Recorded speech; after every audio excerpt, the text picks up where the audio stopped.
코 수술을 했는데 마음에 안 들어. 수술 부작용을 겪고 있나? 이런 생각이 드실 수도 있고.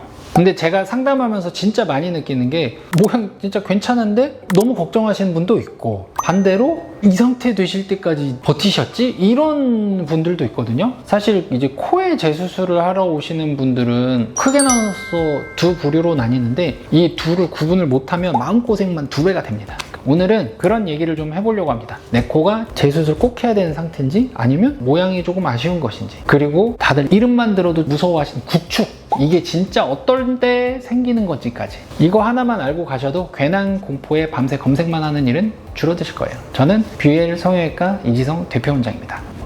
자, 먼저 결론부터요. 코 재수술 이유는 크게 둘로 나뉩니다. 하나는 진짜 문제가 생긴 경우, 또 하나는 그런 부작용은 아닌데 결과적으로 모양이 좀 아쉬운 경우. 이 둘은 사실 완전히 다른 얘기거든요. 급한 정도도 다르고 접근하는 방식도 좀 다른데, 의외로 이거를 그냥 다 같은 하나로 뭉뚱그려서 생각하시는 분들이 진짜 많아요. 하나씩 풀어볼게요. 먼저 더 흔한 쪽, 모양의 불만족부터요. 콧대가 너무 높아서 부담스러워요. 콧대가 너무 세서 길어 보여요. 또는 코끝이 떨어져서 마녀코처럼 보여요. 옆에서 보면은 어딘가 이상해요. 어딘가 어색해요. 이런 경우도 많아요. 근데 이게 수술이 잘못됐다기보다는 최초의 이제 상담과 수술 과정에서 원하는 니즈가 제대로 반영이 안 됐을 수도 있고, 또는 그러한 디자인을 만드는 데 있어서 재료가 부족했을 수도 있고, 또는 본인께서 원했던 디자인이 내 스타일이랑 좀 안 맞았을 수도 있고, 그럴 수 있단 말이에요. 모양상의 아쉬움은 사실 급하게 당장 해결해야 되는 그런 문제는 아니라고 보고요. 오히려 수술 받으신 지 얼마 안 되었다 치면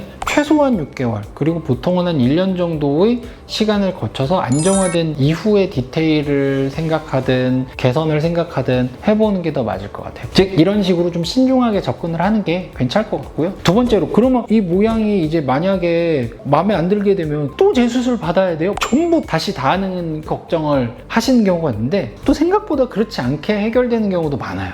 그럼 모양이 아쉬운 것도 재수술로 고칠 수 있나요? 그쵸. 그래서 최종 모양이 나왔고 그 모양이 아쉬우면 다시 이걸 간단한 재수술로 가능한지 큰 재수술로 해야 되는지도 고민할 것이고, 반대로 중간 과정에서 모양이 고민된다면 이 부분을 판단을 해서 정말 빨리 교정해야 될 것들이 아주 드물게 있는데 대체로는 지켜보는 게 맞거든요. 그러면 이제 기다렸다가 디테일 교정이 되는 수준이면은 어렵지 않게 조절이 되니까. 근데 반대로 문제가 생긴 거, 급한 거, 이런 부분을 조금 판단을 하는 게 중요한데, 진짜 좀 조심해야 되는, 좀 빨리 해결해야 되는 그런 부분을 설명을 해볼게요. 이거는 어떤 모양적인 부분이 아니라 몸이 보낸 신호인 거거든요. 이게 뭐냐면 바로 염증. 염증은 초반에는 수술 후에 당연히 어느 정도 붓고 붉고 어디가 거뭇거뭇한 것 같기도 하고 좀 땡기고 아프고 콕콕 찌릿찌릿하기도 하는데, 사실 이거는 이제 일반적인 회복 과정 안에 있고, 대개의 그런 걱정을 하시는 경우에 염증인 경우는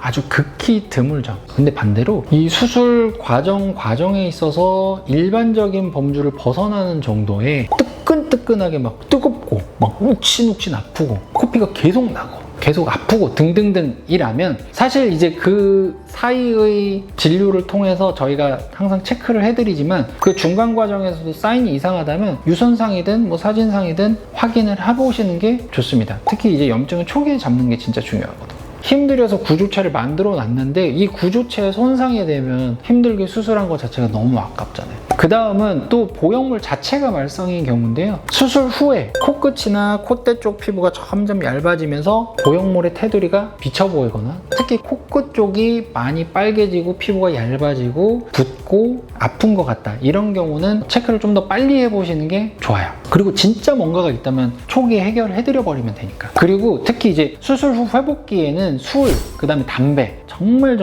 영향을 많이 줍니다. 특히 흡연, 혈액순환이 아주 중요한데 혈관의 혈액순환을 즉각적으로 방해하니까, 그러니까 회복이 늦어지고 염증 가능성을 확 높이니까 수술 받고 첫 2주, 그 다음에 한 달까지는 정말 흡연은 좀 참아주시는 게 좋습니다.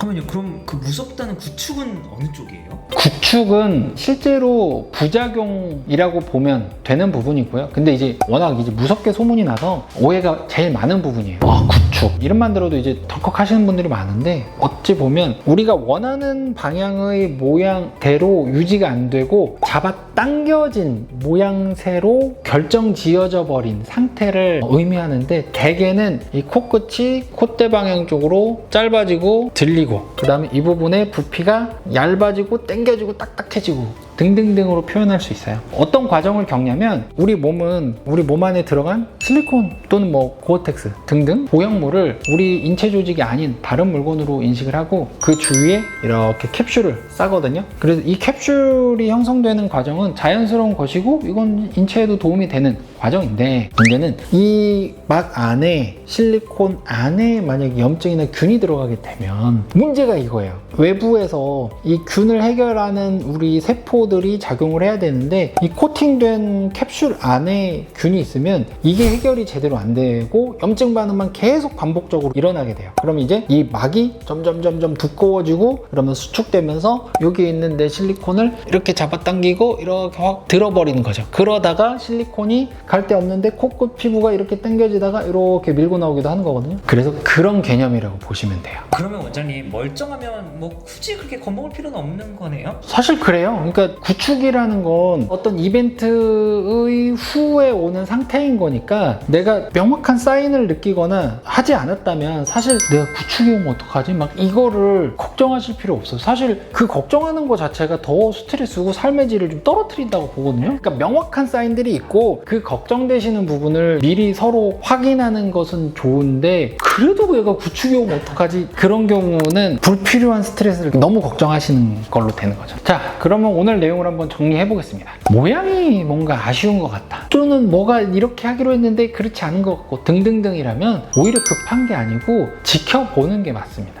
수술 후에 천천히 지켜보면서 디테일 부분을 생각을 해뒀다가 그게 이제 조절이 가능한 시점에 계획을 잡는 게 맞고요. 근데 반대로 염증 사인, 통증, 뜨겁다, 아프다, 확 갑자기 부었다 등등등이라는 신호가 보인다면 요거는 그냥 지내실 게 아니고 바로 확인을 하고 뭔가 조치를 바로 취하는 게 더 좋다는 말씀이죠. 혹시 지금 코 때문에 불안하신 분이 계시다면 어떤 점이 제일 걱정되는지 댓글로 편하게 남겨주세요. 많이 나오는 질문을 다음 영상에서 제가 직접 다뤄보겠습니다. 채널 구독해주시면 새 영상 올라올 때 놓치지 않으실 거고요. 겁부터 주는 채널 말고 정확하게 알려드리는 채널이 되도록 해보겠습니다. 지금까지 BL 성형외과 이지성 대표원장이었습니다. 감사합니다.